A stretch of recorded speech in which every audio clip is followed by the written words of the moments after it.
Good evening, ನಮಸ್ತೆ. ಬನ್ನಿ ಸ್ವಲ್ಪ ಟೈಮ್ ಪಾಸ್ ಮಾಡೋಣ. ಇವತ್ತು ನಾನು ನಿಮಗೊಂದು ಚಿಕ್ಕ ಕತೆ ಹೇಳ್ತೇನೆ. ಒಮ್ಮೆ ಒಂದು ಕತ್ತೆ ಮತ್ತು ಕುದುರೆ ಇವೆರಡರ ಮಧ್ಯೆ ವಾದ ಆರಂಭ ಆಗತ್ತಂತೆ. ಕುದುರೆ ಹೇಳತ್ತೆ ಕಾಗೆ ಕಪ್ಪಗಿರುತ್ತೆ ಅಂಥೇಳಿ. ಆದರೆ ಕತ್ತೆ ಒಪ್ಪದೇ ಇಲ್ಲ ಕಾಗೆ ಬೆಳ್ಳಗಿರುತ್ತೆ ಅಂತ ಹೇಳತ್ತಂತೆ. ಈ ವಾದ ನಡೀತಾ ನಡೀತಾ ತಾರಕಕ್ಕೆ ಇರುತ್ತೆ.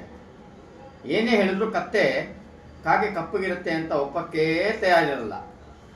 ಆಗ ಪ್ರಾಣಿಗಳ ರಾಜ, ನಾಡಿನ ರಾಜ, ಕಾಡಿನ ರಾಜ ಆದಂಥ ಸಿಂಹದ ರಾಜನ ಹತ್ರ ಕತ್ತೆ ಕುದುರೆ ಇಬ್ಬರು ಹೋಗ್ತಾರಂತೆ.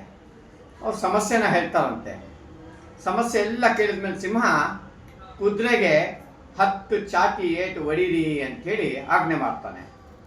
ಆವಾಗ ಕುದುರೆ ಅಳಕ್ಕೆ ಶುರು ಮಾಡುತ್ತೆ. ಏನು ಮಹಾರಾಜರೇ, ನಾನು ನ್ಯಾಯ ಸಿಗತ್ತೆ ಅಂತ ಇಲ್ಲಿ ಬಂದರೆ ನಾನು ಹೇಳಿದ್ದೇ ಸತ್ಯ, ಆದರೂ ಶಿಕ್ಷೆ ನನಗೆ ಸಿಗ್ತಾ ಇದೆಯಲ್ಲ ಅಂಥೇಳಿ. ಆಗ ಅದಕ್ಕೆ ಸಿಂಹ ಹೇಳ್ತಾನಂತೆ, ನೀನು ಸತ್ಯ ಹೇಳಿದ್ಯಾ ಅಂತ ನಿನಗೆ ಶಿಕ್ಷೆ ಸಿಗ್ತಾ ಇಲ್ಲ. ನಿನಗೆ ಗೊತ್ತಿತ್ತು ಅದು ಕತ್ತೆ ಅಂಥೇಳಿ, ಆದರೂ ಆ ಕತ್ತೆ ಜೊತೆಲಿ ವಾದ ಮಾಡೋಕ್ಕೆ ಹೋಗಿದ್ದೆಲ್ಲ, ಅದಕ್ಕೆ ನಿನಗೆ ಶಿಕ್ಷೆ ಸಿಗ್ತಾ ಇದೆ ಅಂಥೇಳಿ. ಅದಕ್ಕೆ ಸ್ನೇಹಿತರೆ, ನಮ್ಮ ಜೀವನದಲ್ಲೂ ಮನುಷ್ಯರ ರೂಪದಲ್ಲಿ ಭಾಳ ಕತ್ತೆಗಳಿರ್ತವೆ.